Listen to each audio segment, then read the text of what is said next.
So we destroyed a substantial number of their ballistic missiles and their ballistic missile launchers themselves. It's not just the bullets, but it's the actual gun. And that's what we were extremely effective at in destroying during the last 3 months of the campaign.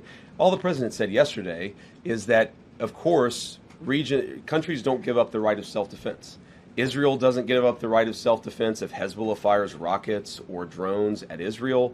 The Iranians don't give up the right of self-defense in their country, but we do expect that as part of the final deal, they are not going to be able to build the kind of missiles that can broadly threaten the entire world. And that's what the President of the United States said yesterday. And look, I mean, it's very simple. You can't tell a country, whether Israel or Iran, they're not allowed to have any self-defense. That's not what the president has asked. That's not what the president has requested. But as part of the final deal, what we want to see is Iran not funding regional instability, funding regional terrorism, and of course trying to rebuild their nuclear weapons program. That's the main thing. The nuclear weapons program is destroyed. It is gone.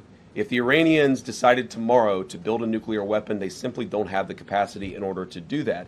What we're trying to ensure is they don't rebuild that capacity, not just a year from now, 2 years from now, but many, many years from now, so that our children never have to worry about a state sponsor of terrorism having a nuclear weapon. The part of the peace plan, the part of this MOU that I think have been most misrepresented by certain parts of the media is the idea that the Iranians get all these benefits. You will hear things about $300 billion or $24 billion or this or that number of money or amount of money. And the simple fact is that the only way the Iranians get any of those resources, not a single penny, by the way, from the United States of America under any circumstances, but the only way that they would ever get any benefit of the bargain is if they comply fully and change their behavior. And so you really have a win-win situation for the United States of America. If the Iranians don't change their behavior, their military and their nuclear program is still destroyed. If they do change their behavior, then they are going to have a transformative relationship with the Middle East, and the Middle East will have a transformative relationship with the people of Iran. That's a win for the American people and for the President of the United States, regardless of which option the Iranians ultimately choose. We obviously want them to choose the right option.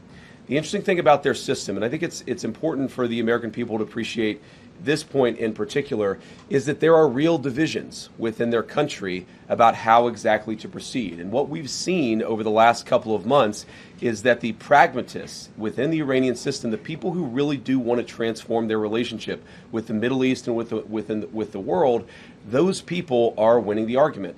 The United States wants those people to win the argument. The United States wants to have a better relationship, but in order for that to happen, the Iranians have to perform. And if they don't perform, as we've said before, they don't get any of the benefits of the bargain. So what I'd ask all of you is just to report honestly that the United States isn't giving up a cent of money to Iran, and even the economic benefits, the sanctions relief and so forth that comes along with this bargain only happens if the Iranians perform.